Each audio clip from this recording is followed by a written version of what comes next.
Tolkien no era solamente un simple escritor de fantasía o un doctor profesor de Oxford. Era un investigador incansable de la memoria ancestral, de la sabiduría del alma. Poco a poco, durante su entrenamiento descomunal en idiomas y literatura, fue descubriendo verdades escondidas en esa tradición y en la mitología, y se convirtió en un místico genuino. Hoy hablamos de John Ronald Tolkien, difusor y protector de la memoria olvidada.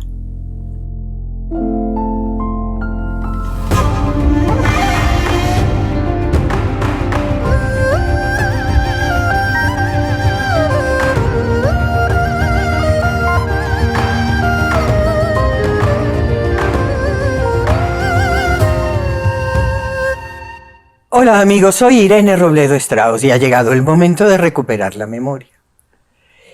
Hablar de grandes genios es difícil, porque sus vidas están llenas de matices, de secretos, de contradicciones. Y eso ocurre porque este personaje tiene varios biógrafos. Y en el caso de Tolkien, no es la excepción. Es una obra grande, es una obra enorme, llena de fuentes, de conocimientos y de mezclas maravillosas. Toda su obra es una interacción de leyendas y de mitología, y hay interacción entre sus propias obras. El tema de hoy es John Ronald Reuel Tolkien, estudioso, investigador y protector de la memoria olvidada.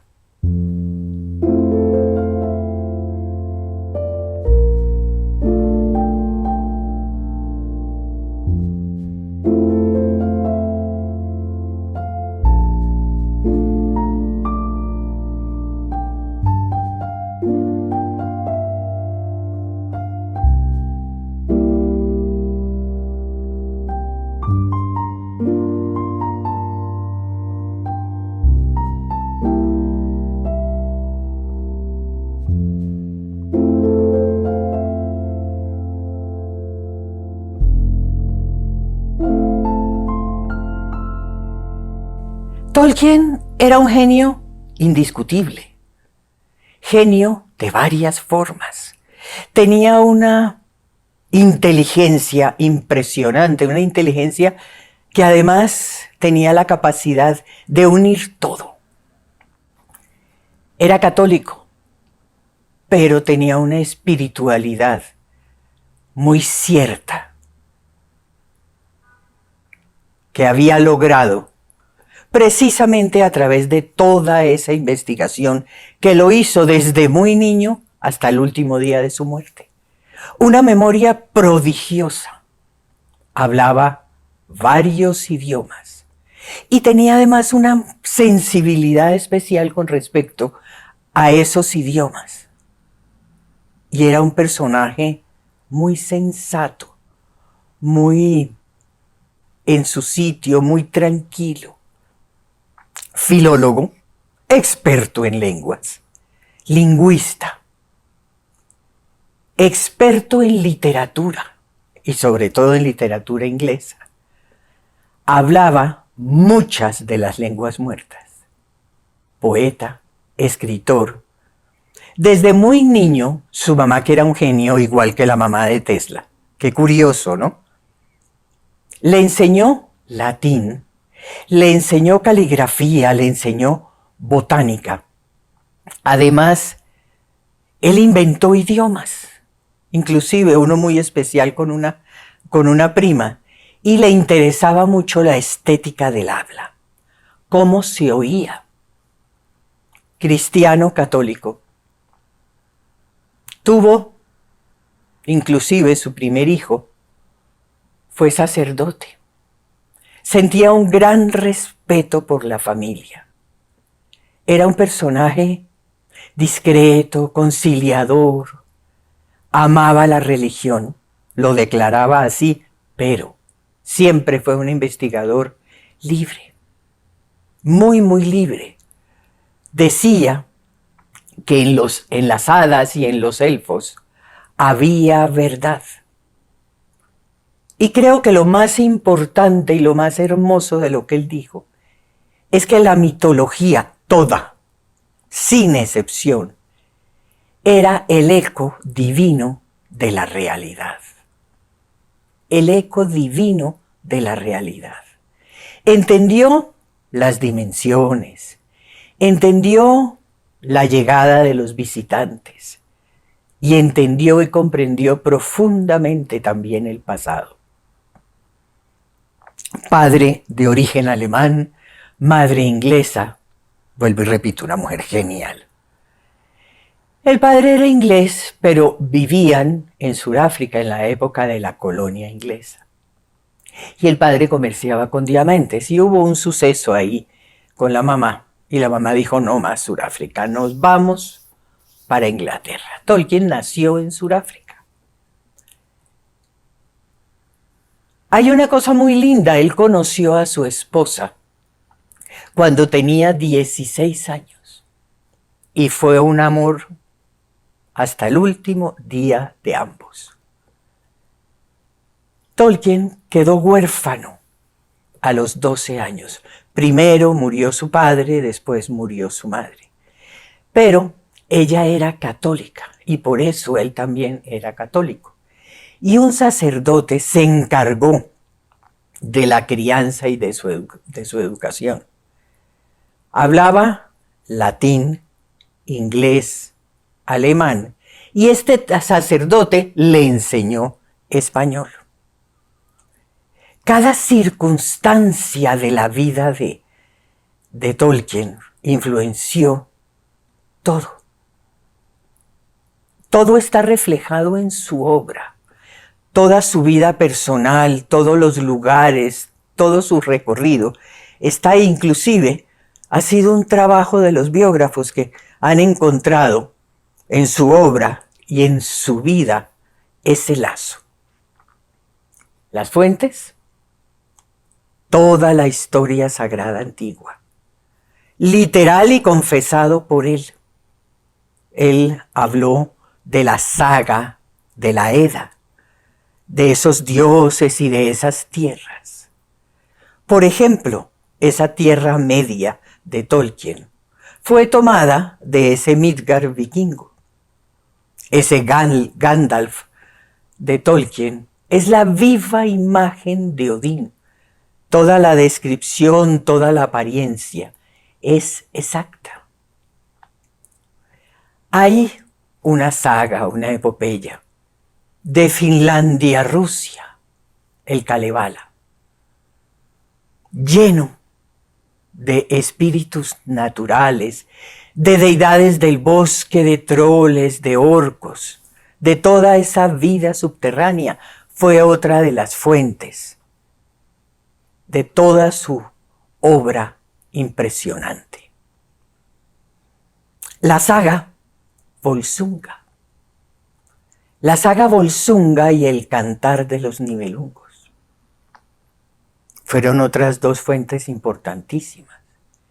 Y esa larguísima y extensísima obra de Wagner, El Anillo de los Nibelungos, que a su vez fue encargada a Wagner por una sociedad secreta. Y él esto todo lo amaba. Inclusive lo señalaban de discriminación. Y él no era nada de eso. Todo lo importante, lo lindo, lo que guardaba esa memoria para él era bonito, era importante. Eso era lo que decía Tolkien, eso alemán. Hablemos un poquito de los personajes de Tolkien en sus obras. Esos personajes son extraídos, esos nombres, de esas sagas como la de Heimskringla, como la de Ingringa, como la saga de Negro, como la saga Harfager, como la saga Halfdan, como la saga Beowulf, o Beowulfo, que tal vez con la Edda, con la Odisea, la saga Beowulfo es de las principales y de las más conocidas. ¿Por qué? Porque es una mezcla entre el Génesis del Antiguo Testamento y toda la tradición nórdica. Ahí hay una amalgama de sincretismos con una influencia sumeria importante, donde hay ogros, donde hay dragones, donde hay monstruos.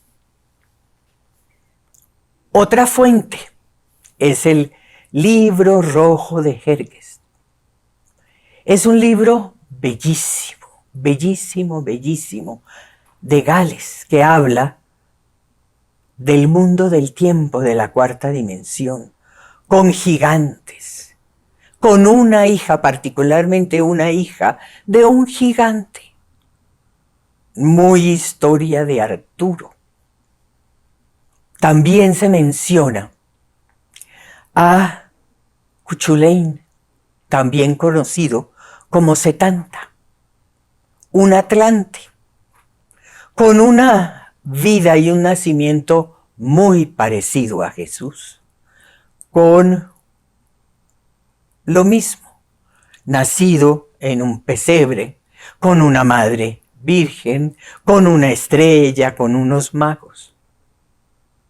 Queridos amigos, es imposible saber cuántas fueron las influencias, cuántas, que recibió Tolkien a lo largo de toda su vida, porque era un personaje muy, muy culto. Por ejemplo, en el Silmarillion hay mucha historia, muchísima historia de Sumeria. También hay que hablar de su relación y de su amistad con Lewis, el que escribió las Crónicas de Narnia.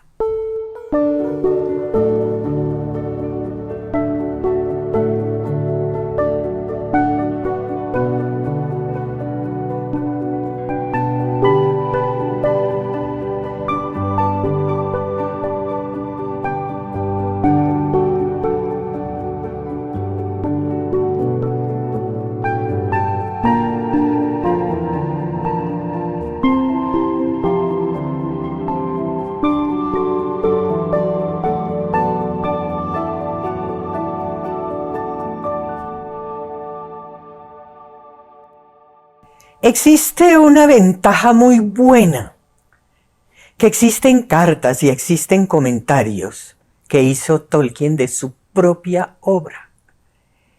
Y por más católico que fue, para él fue muy importante buscar conocer a Dios de cualquier forma, como sea. Y así lo hizo él. Y él encontró una gran verdad en los mitos. En toda su obra hay unos mensajes divinos. Mensajes que constatan que él sabía que las dimensiones existían, que había cosas en el pasado totalmente olvidadas, que había elementales, que existían presencias de otros planos, que había inteligencias del espacio, ángeles. Habló del ego, habló del alma. Tolkien se expresa mucho a través de Gandalf, ese mago blanco tan parecido a Odín, que es un Maiar, que es un gigante, un Anunnaki, que llega a ayudar. Inicialmente es un Gandalf gris, es un Gandalf como en desarrollo, como en evolución, que se hunde, que muere en Moria, y que vuelve, que regresa como un Gandalf blanco, un Ainu, Naki completo yo, un ángel blanco que lucha contra las fuerzas oscuras y que tiene que ver con esa adaptación y que debe proteger a Arda o a la tierra. a toda la tierra y a todas las dimensiones. Está ese personaje Sauron, que es un malo, es un Maiar. Pero también está Saruman, que es un personaje que un ratico es malo, otro ratico no es tan malo. Son precisamente Maiar caídos, que buscan el beneficio del ego general y el beneficio del ego personal. El ego está representado por ese anillo que atrae, que esclaviza, que comunica poder. Y además existe un eje, una relación precisamente entre Sauron, ese anillo, ese ejército del ego. También hay que hablar de las edades de la Tierra, que coinciden esas edades de la Tierra con las 4 edades del Sol. Incluye a la Atlántida, mencionada como Númenor por Tolkien, como la Edad de Plata. Esas 4 edades transcurren en la obra de Tolkien. La primera en Silmarillion, la segunda en Hobbit, la tercera y cuarta en El Señor de los Anillos. Todo consecutivo, igual como todo en la vida de él. Todo está interconectado. Los hobbits son élficos, pero también está el hombre dormido. Ese hombre dormido que tiene una esperanza. Frodo y Bilbo, que logran la iluminación. Tolkien conocía, hablaba, reconocía a los elfos, a los gnomos, a las hadas. Los ángeles para él eran absolutamente evidentes en ese pasado. En el presente, solo podían ver a los elfos, a los gnomos, a las hadas y a esos ángeles que eran evidentes, los que podían acceder por conciencia y despertar a esa dimensión del tiempo, a esa 4ª dimensión.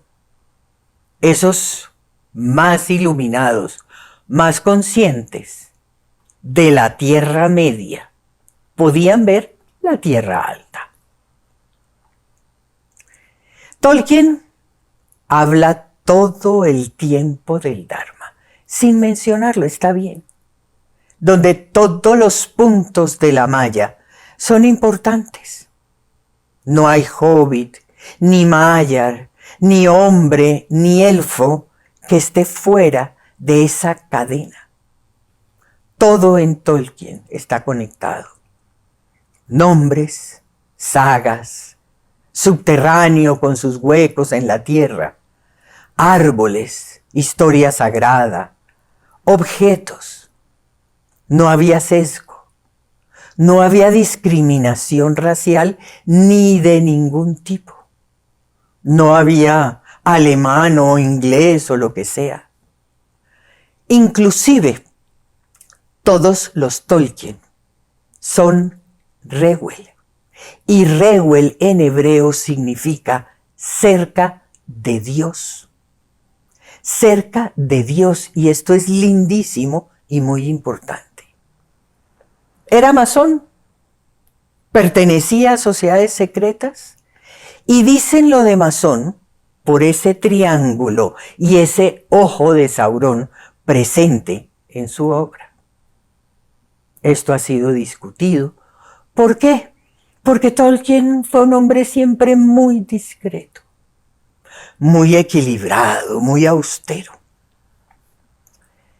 Su tercer hijo, Christopher, fue el que se encargó de su obra y su legado.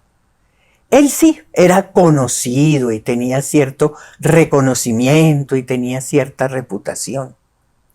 Pero fue Christopher, al hacerse cargo de su obra y de su legado, el que lo hizo mundialmente famoso. Todo ese mundo de Tolkien, de esta tierra adaptada, de dimensiones, de elementales, de religiones, de símbolos, de historia, de magia, de números, de ángeles, de ego, de objetos. Porque hemos perdido la memoria y es necesario recuperarla. Suscríbanse, denle like, entren a gildastrauss.com, cliquen en ese botón de radio. Ahí van a encontrar radio directo o grabaciones pasadas.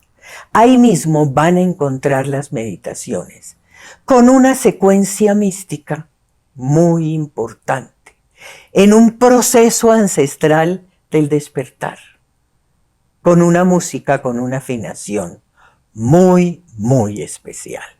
Gracias y hasta un próximo video y un próximo tema.